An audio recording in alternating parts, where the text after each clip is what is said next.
Assalamu alaikum students. Today our topic on functional strategy. Previous lecture में हमने business strategy read out की थी. Now functional strategy. Functional strategy is the approach a functional area takes to achieve corporate and business unit objectives and strategies by maximizing resource productivity. Functional strategy क्या होती है basically कि functional area पे हमने क्या करनी है, फुल अप्रोच हासिल करनी है. Functional area takes to achieve करना है corporate and business unit objectives को. क्या करना है उसके लिए? बाय मैक्सिमाइजिंग रिसोर्स प्रोडक्टिविटी, ज़्यादा से ज़्यादा प्रोडक्टिविटी पे रिसोर्स लगाना, उस पर फंक्शनली अप्रूव करना कि ये प्रोडक्टिविटी ज़्यादा से ज़्यादा अचीव हो रही है, बढ़ रही है. It is concern with developing and nurturing a distinctive competence to provide a company and business firm with a competitive advantage.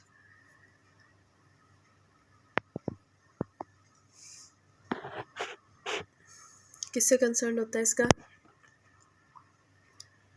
Developing and nurturing a distinctive competence to provide, यानी ऐसा प्रोडक्ट डेवलप करना या ऐसा product बनाना जो कि distinctive और different हो other product से, ताकि हम कम्पेटिटिव एडवांटेज अचीव कर सकें.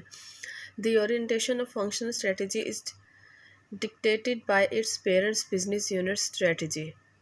जो फंक्शनल स्ट्रेटजी होती है वो हमेशा कहाँ से आती है? अपनी पेरेंट बिजनेस स्ट्रेटजी से आती है. जब भी हम बिज़नेस स्टार्ट करते हैं तो वहाँ पर हमने ये डिसीजन लेना होता है कौन सा प्रोडक्ट बनेगा और किस तरह से बनेगा और क्या उसमें डिफरेंशिएशन होगी, यूनिकनेस होगी. देन उसे हम क्या करेंगे, फंक्शन में लेकर आएंगे. ठीक है. देन इसमें ये एग्जांपल के थ्रू एक बता रहे थे इसमें क्या competitive business unit following a competitive strategy, और वो high quality needs manufacturing strategy functional strategy को यूज़ करता है. एक्सपेंसिव क्वालिटी अश्योरेंस देता है कि वो क्या होगी, हाई वॉल्यूम प्रोडक्शन यूज़ कर रहा है. HR इसमें क्या करती है, मेन किरदार अदा करती है. ठीक है ना. वो क्या करती है, उसने किस तरह से फंक्शन को लेकर चलना है, किस तरह से प्रोडक्ट को लेकर चलना है. ठीक है. इसमें वो एक पार्ट बता रहे हैं outsourcing. Outsourcing purchasing from someone else a product or service that had been previously provided internally. ठीक है ना. आउटसोर्सिंग क्या होता है? परचेजिंग करना है someone else a product, किसी से प्रोडक्ट या सर्विस को that has been, जो कि हमने that has been provided previously, internally हमने पहले से ही ले ली होती है. It is becoming an increasingly important part of strategic decision making. ये एक इम्पोर्टेंट पार्ट होता है स्ट्रेटजिक डिसीजन मेकिंग का. इम्पोर्टेंट वे होता है टू इंक्रीज एफिशिएंसी को बढ़ाने का, एंड ऑफन क्विकली लेकर चलने का. Firms competing in global industries must in particular search world wide for the most appropriate suppliers. Firms जो होती हैं कम्पीट करती हैं ग्लोबल इंडस्ट्रीज़ में, must in particular search world wide, जो कि मस्ट होती हैं किसके लिए? पर्टिकुलर सर्च, पूरी दुनिया में एक पर्टिकुलर सर्च के लिए, and for the most appropriate suppliers. ठीक है ना. यानी जो यूनिकनेस प्रोडक्ट होता है कि एफिशिएंसी जिसकी ज़्यादा अच्छी होती है उसको हम कम्पीट करती है ग्लोबल इंडस्ट्री में वर्ल्ड वाइडली, और किसके लिए? अप्रोप्रिएट सप्लायर्स के लिए. कह रहे हैं determining functional strategy, the strategic unit में क्या होना चाहिए? मस्ट आइडेंटिफाई द कंपनी और बिजनेस यूनिट कोर कॉम्पिटेंसीज. उसकी कोर वैल्यूज़ क्या है, उसका मिशन क्या है? Ensure that the competencies are continuously being strengthen. ये इंश्योर करना कि कॉम्पिटेंसीज क्या है, मजबूत हैं या नहीं है. Manage the competencies in such a way that best preserves the competitive advantage they create. Manage करना कॉम्पिटेंसीज को उस वे में जो कि प्रिजर्व कर सके हमारे कॉम्पिटिटिव एडवांटेज को जो हम बना रहे हैं. ठीक है. देन आ जाती है मार्केटिंग स्ट्रेटजी। मार्केटिंग स्ट्रेटजी क्या होती है? Deals with pricing, selling and distributing a product. ठीक है ना, प्रोडक्ट बन गया है, फंक्शन हो गया, उस पर बिजनेस स्ट्रेटजी में हमने क्या क्या कौन सा प्रोडक्ट बनाना है, किस तरह से लेकर चलना है, फंक्शनल स्ट्रेटजी में उसे हमने इम्प्लीमेंट कर दिया, देन प्रोडक्ट लॉन्च हो गया। देन मार्केटिंग स्ट्रेटजी में हम क्या करेंगे? प्राइस रखनी है, सेलिंग कहाँ बेचना है, डिस्ट्रीब्यूट कहाँ कहाँ करना है, प्रोडक्ट को लेकर जाएंगे। Using a market development strategy, a company और बिजनेस यूनिट कैन क्या होना चाहिए? Capture a large share of an existing market for current products through market saturation and market penetration.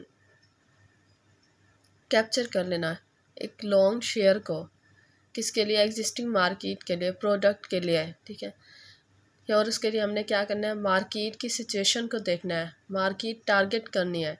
Develop new market for current products, या फिर हम develop new market कर लेंगे। ठीक है, किसके लिए? करंट प्रोडक्ट के लिए।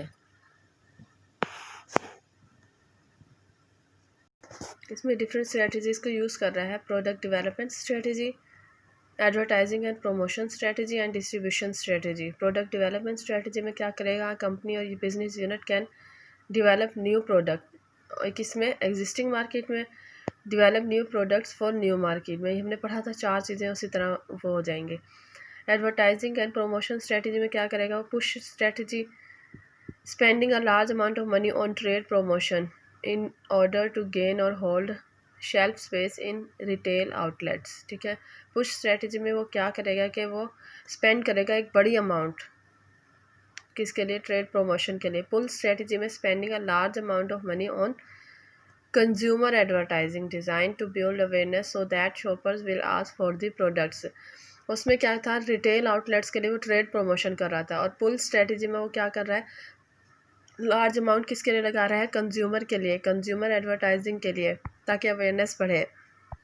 देन हो जाता है डिस्ट्रीब्यूशन स्ट्रेटजी। डिस्ट्रीब्यूशन स्ट्रेटजी में क्या करेगा? कंपनी और business unit can choose any method of distribution, namely using distributor and dealer to sell the product.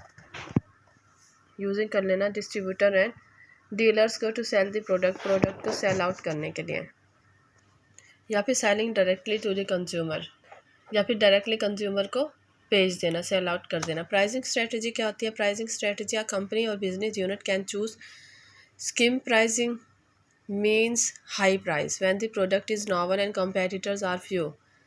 Penetration pricing is aimed at gain high market share with a low price. ठीक है, या तो ज़्यादा price रख लेगा कि competitor कम होंगे, या फिर उसे प्राइस कम रखनी पड़ेगी ताकि वो एक एम हासिल कर सके अपना मार्केट में। देन आती है फाइनेंशियल स्ट्रेटजी। फाइनेंशियल स्ट्रेटजी क्या होती है? Financial strategy examines the financial implications of corporate and business level strategies, options, and identifies the best financial course of action. It attempts usually to maximize the financial strategies adopted by a company or a business unit. The financial strategies may be, यहाँ हमने क्या देखना है कि हमने finance कितना implicate किया है कॉर्पोरेट एंड बिजनेस लेवल पर, आइडेंटिफाई करना है financial course of action. Okay, financial strategy क्या आती है? ये क्या इम्प्लीकेशन देखना है फाइनेंस का, किस तरह से करना है। इसके मेन मकसद क्या होता है कि ये एक कंपनी LBO का मुताबिक उसके बता रहे हैं कि is acquired in a transaction which is namely finance by funds arrange from a third party such as a bank और फाइनेंशियल इंस्टीट्यूशन। ठीक है ना, स्टॉक मैनेजमेंट यूज़ कर सकते हैं हम, बैंक्स को यूज़ कर सकते हैं अपने फाइनेंस को देखने के लिए। Management of dividends to shareholder, shareholders में डिवाइडेंस को देखना होता है। एस्टेब्लिशिंग ट्रैकिंग स्टॉक को देखना होता है, किस तरह से लेकर चलना है हमने। ठीक है, देन आ जाता है research and development strategy. Research and development strategy क्या होगी? Deals with product and process innovation and improvement. Innovation new changes लेके आना, इम्प्रूवमेंट लेके आना। It also deals with appropriate mix of different types of research and development, basic हो सकते हैं, product और प्रोसेस हो सकते हैं। And with the question of how new technology should be accessed by internal development, external acquisition और through strategic alliances. किस तरह से हमने रिसर्च एंड डेवलपमेंट को चूज़ करना है। Technology leadership in which one pioneers and innovation, innovation को किस तरह से लेकर चलेगा, टेक्नोलॉजी को किस तरह से चेंजेस लेकर आनी है।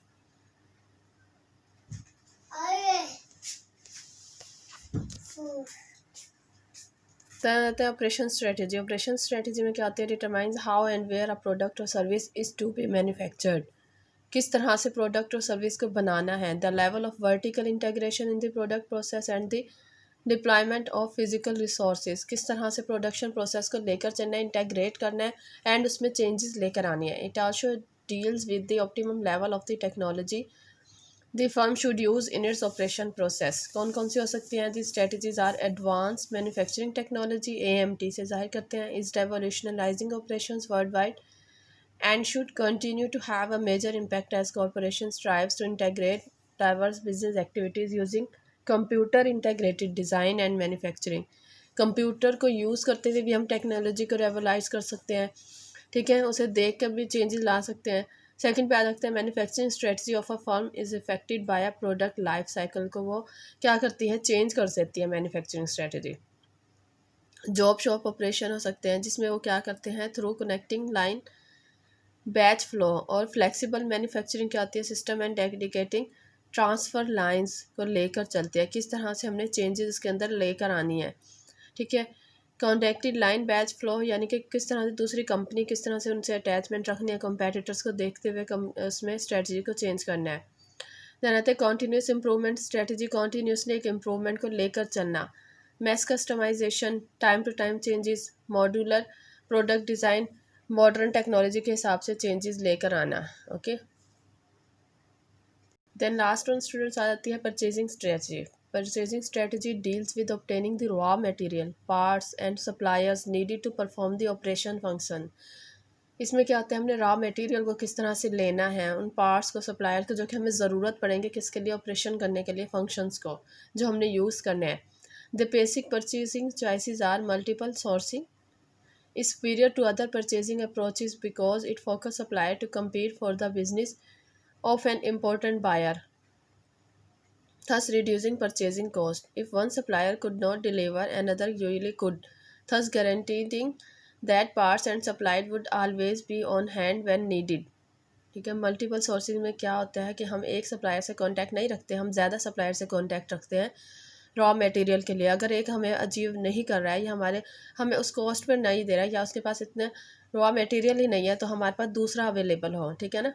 सोल सोर्सेज में क्या होता है, relies on only one supplier for a particular part. For a particular part के लिए हम एक सप्लायर को ही रखते हैं, ठीक है। It is the only manageable way to obtain high superior quality. Obtain करने के लिए, हाई सुपीरियर क्वालिटी को भी ऑब्टेन करने के लिए हम एक सप्लायर पर सिर्फ कीप आउट रखते हैं कि उसका मटेरियल अच्छा है और वही हमारा प्रोडक्ट को लेकर चल रहा है तो हम उसे ही रखें, ठीक है।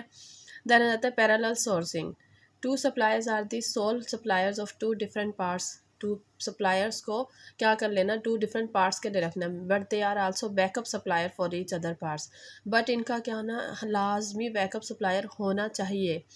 If one vendor cannot supply all of its part on time, the another vendor would be able to make up the difference। ठीक है, एक अगर नहीं है तो दूसरे से हमारा दूसरा अवेलेबल हो हमारे पास। ये स्ट्रेटजीज हमारी आज कंप्लीट हो गई हैं। ओके स्टूडेंट्स, अल्लाह हाफिज़।